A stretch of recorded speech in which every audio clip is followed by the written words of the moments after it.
Hello, how are you, beautiful people?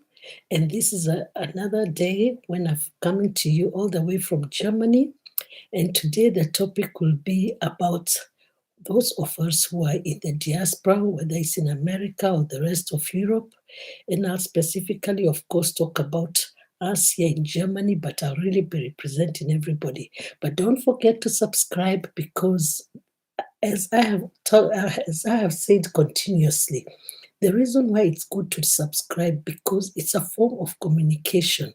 It's a way that somebody can show that, you know, I have got, you can communicate, you can put forward your questions, you can put forward your opinions, we can discuss and get to inform each other, keep each other updated about the new rules or about anything that is happening that concerns us, especially now today is specific for those in the diaspora. I am a Kenyan. I come from my beautiful land, Kenya. I love it so much. I'm just Kenyan all the time, African all the time too, because that is my identity. And that is home. That is where I'm born. But for reasons which are not always anything bad, for reasons that people should cross borders in search of their dignity, for education, to join a partner, to come here, sometimes just to visit. It doesn't matter the reason for coming here. But today I'm going to be on specifically on the issue of partnerships. So that means either partnerships or dating when you are in the diaspora and you are from Africa, and then the relationship goes haywire, and abuse starts in that relationship. And just to be a little bit more specific, I know that domestic violence happens to also the male, but I don't want to talk so much about the male because I don't have, here in the diaspora, like now during the COVID time when there's this third outbreak, there is lockdown. People here already, people live isolated because people really mind their own business. Once you get into your house, there's no going and knocking on your neighbors' houses. You don't come to visit without an appointment, even amongst our own community. You get to learn that. Also, people here work with shifts. It's not like most of the people like in my country, Kenya. Most of them work an 8 to 5 o'clock job, Here, most of the people work very odd hours. Some are going in the afternoon. So even you might be living with somebody in the same house, but you really get to see each other for a very short time because another one maybe does a night shift, another one maybe goes in the afternoon, and you have very few. And that's why the holidays are planned like 1 year in advance or half a year in advance because of those rosters. And timekeeping here is very, very important. So you might have a very limited time.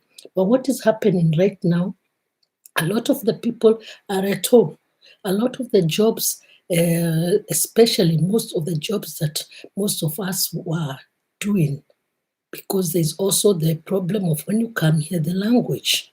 So you spend a lot of years going to school before you can get that job because you have to learn the language all over again. It doesn't matter which status you are in or whether you are at the university or whatever level you are in, you have to learn the language again to be able to get a very good job. And even then, even whatever job you do here, most jobs are on a rotating time basis. So that means when right now everybody is suddenly at home and there's working at home, what is happening is there is a lot of collision in the house. So if there was already a problem, what is happening is the problems are escalating. This is the time when you find yourself really getting to know each other properly. And when it escalates, who is the loser most of the time? Who gets the beating? Who gets the insulted? Who gets the threats? Of course, it is you who is a foreigner. You're the one who has been scared about being deported, and especially if, for example, you have not, there are certain years which you have to have stayed here. Otherwise, within a 5 year period, is when if you have to have stayed in a marriage for you that to be so that you can be able to even walk out and be able to stand on your own. Unless, of course, then there's a domestic violence case and then you prove that you have been domestically abused, then, and that's a long process, then you can go out and then you can get help from the social workers, for the social institutions that are here. They can help you to get a flat, but it is a very long process. It's a very lonely process, especially during these COVID times, because there are a lot of laws. There's going to court, there's the divorce, if there are children, there's a lot of other children's welfares who are involved in the whole matter and all that. So why had I asked for compassion for those in the diaspora? Please, at this time, I'm just calling for our relatives, our siblings, brothers, sisters, cousins, our parents. Please just call us. Just be calling, don't ask for anything, because it's very difficult to say whether you are suffering here, because nobody believes you. You try and say you don't even have money, you don't have a job. Nobody believes you. No, you people, you get money from the government, you have money. No. And even if you get that money from the government, it's so calculated in such a way that they believe they know for sure there's no extra money for giving out there. There's no extra money. And sometimes when you say you don't have any money, nobody believes you. Just call and ask somebody, I want to know how you are. How are you doing? How is your relationship with your husband doing? How is your relationship with your wife going on? Is there something that you have to tell me? Do you need, are you lonely? Do you feel like are you okay? Is there anything you want to do? Are you miserable? Do you feel like you'd like to come back home? Yes, because home should be home. Home is home. Home is home. Home is home. We had cases where people have died in their houses, locked up, because they were depressed. They died and are discovered later, after some time. We have people who are so depressed. We have people in the hospital, they are depressed. And because they are lonely, and when they call home, nobody calls them unless when they need something. And I'm not saying that it is everybody, but I'm saying it's the majority of the cases.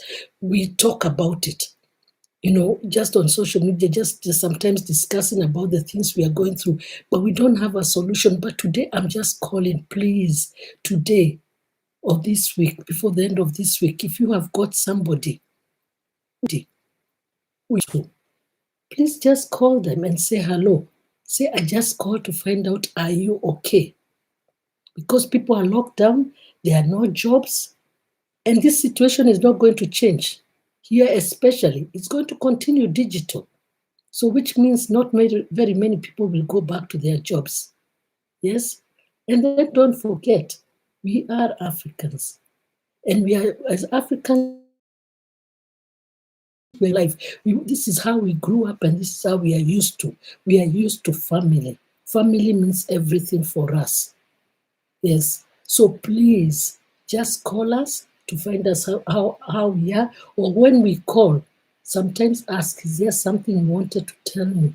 Listen to what it is. Because a lot of people, but they can't go anywhere because they cannot go back home.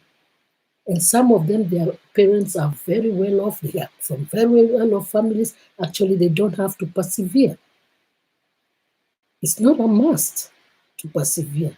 You can make it anywhere in the world. You're supposed to stay in the world where you're comfortable. So it's good to find out how you can help your sister, your brother, or your child, please. And with those few words, I just wanted to say thank you, and I felt it was necessary to make that call. Please subscribe, and also you can read if it's about domestic violence. I have a website, www.unmasking-domesticviolence.org. Feel free to comment and feel free to write to me. And bye-bye. Nice evening.